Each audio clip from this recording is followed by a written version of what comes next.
So hello guys, magandang araw po. So nandito po tayo ngayon sa may Green Heights subdivision dito po sa may Nangka, Marikina City.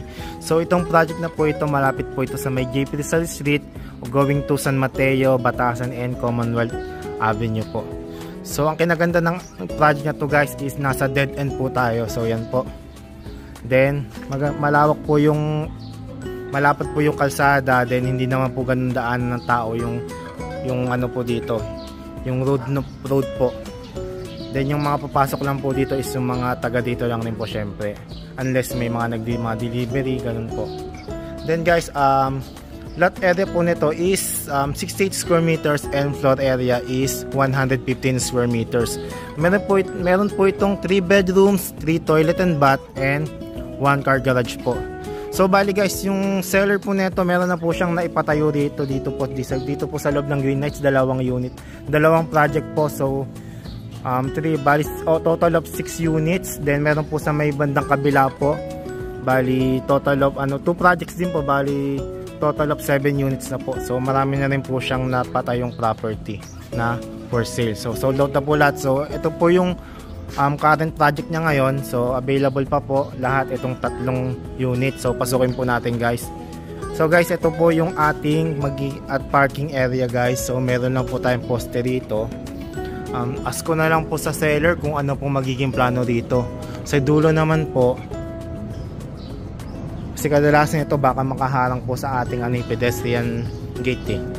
So ito po yung ating gate na pang sasakyan eh. So ito po baka ito possible maging ito po yung ating pedestrian gate. So yung ibang unit naman po kasi hindi ko lang po sure, pero wala po silang nakalagay, baka gate lang rin po, buong gate po. Then magkakaroon na lang po ng bubuksan na lang po sa gilid para yun po yung magiging pedestrian gate na access po papuntang main door. So pasok po tayo guys. Bali ginagawa pa lang po ay itong unit, so hindi pa po ganun ka representable po. So marami pa pong kalat. So nandito pa po yung mga materyales na nakatambak po. So ito po yung ating magiging living area. Yan guys. Then ito po yung ating magiging ito po I think dining area, and ito po yung ating kitchen. So meron po tayo ditong laundry area. Pero guys, ipipinish pa po yan .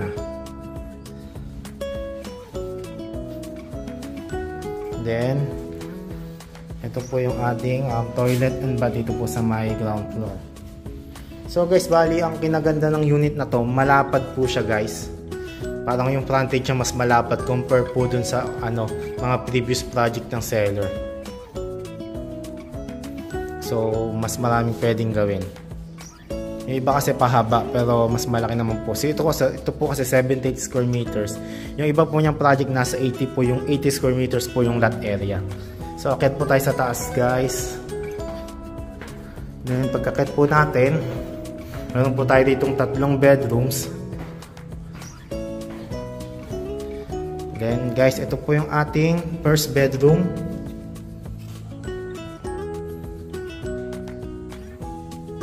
Break time lang po kasi ng mga gumagawa po guys, kaya medyo tahimik po ngayon.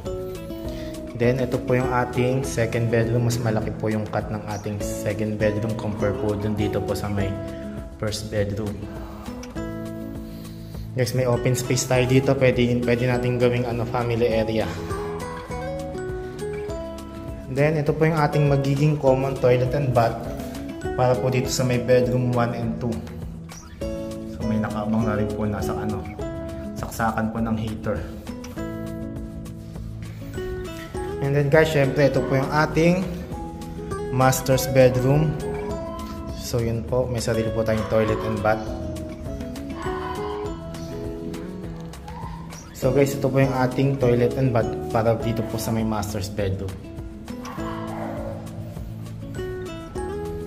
Then balcony po.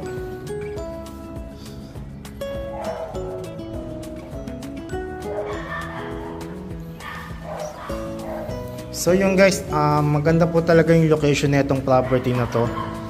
Meron po tayong mga establishment, mga bangko din po sa labas along JP Rizal. So kung naghahanap po tayo ng, at actually guys, pwedeng walking distance po sa JP Rizal po ito. So andun na po lahat ng sakayan ng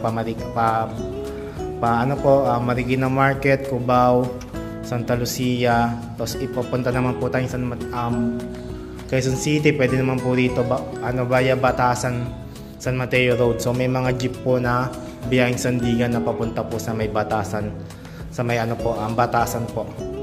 So yun guys, hanggang dito lang po ang ating video tour. Kung interesado po tayo dito sa unit, message nyo lang po ako. Ilalagay ko po yung aking contact details kasama ng description ng video na to sa description box po ng video natin.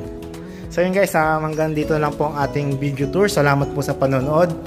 Ingat and God bless po sa ating lahat.